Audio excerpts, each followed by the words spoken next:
Në Kosovë, vëzhguesit që ndjekin nga afër punën e parlamentit thonë se ndikimet nga qeveria dhe mos respektimi i vendimeve të parlamentit po e karakterizon punën e këtij institucioni. Këto komente u bën gjatë një debati mbi parlamentarizmin e Kosovës, ku është analizuar puna e këtij institucioni nëpër periudha të ndryshme, duke filluar nga koha e administrimit të Kosovës nga misioni i Kombeve të Bashkuara. Nga Prishtina njofton korrespondenti ynë atje Leonat Shehu. Përfaqësues të Parlamentit të Kosovës dhe të shoqërisë civile thanë sot se puna e deputetëve zhvillohet në ndrysninë e qeverisë dhe kjo bën që Parlamenti shpesh të mos jetë në gjendje të ushtrojë detyrat e tij.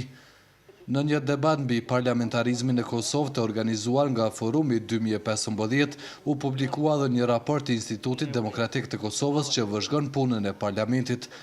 Dritan Selmanaj nga ky institut tha se parlamenti nuk garanton politika dhe standarde të një demokracie transparente e gjithëpërfshirëse dhe llogaridhënëse.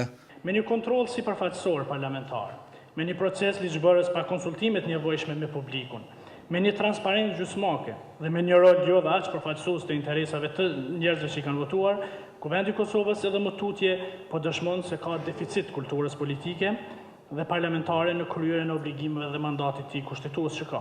Ai tha se ka një tendencë në rritje të kontrollit të punës së parlamentit nga ana e qeverisë, një pohim ky të cilit ju bë jehon edhe nga shefi i grupit parlamentar të Lidhjes Demokratike të Kosovës, Ismet Beqiri.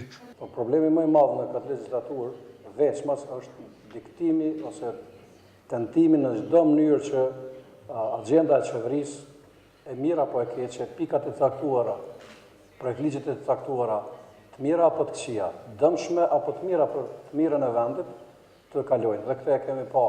Ndërsa Visar Ymeri nga Lëvizja Vetëvendosje tha se ndikimi mbi parlamentin nuk është vetëm i qeverisë. Po, një gjë që nuk e përmend në raport dhe që nuk e përmend as nga parafolësit, e që mu natyrisht mos më pranu dhe më çudit shumë, është trysnia që vjen nga ndërkombëtarët, nga ambasadat e huaja, të cilën të gjithë e dimë, po për të cilën zakonisht ngurojnë flasin.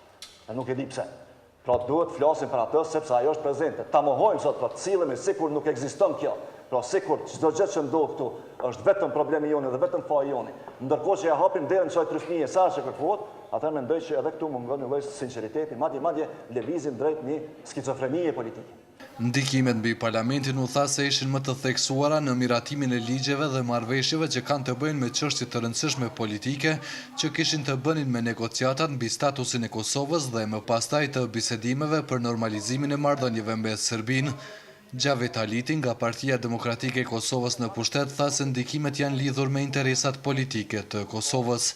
S'mund ta mohoj që ndikimi i qeverisë ka qenë i madh për të marrë hapat e tillë, sepse ajo ka pasur informatat më të mëdha dhe shumica e parlamentit gjithmonë vendos. Po nuk do të thoja se është një vend i vetëm Kosova në cilin qeveria në një farë mënyrë e përcakton agjendën e parlamentit. Vlerësimet e vëzhguesve flasin për zhvillim parlamentarizmin në Kosovë nga periudha e administrimit nga misioni i Kombeve të Bashkuara, ajo pavarësisë së mbikëqyrur dhe pasaj, por ky zhvillim ende nuk pasqyron vlerat dhe synimet e qytetarëve të Kosovës për vendosjen e një shkallë më të lartë të demokracisë. Për Zërin e Amerikës, Leonat Shehu, Prishtinë.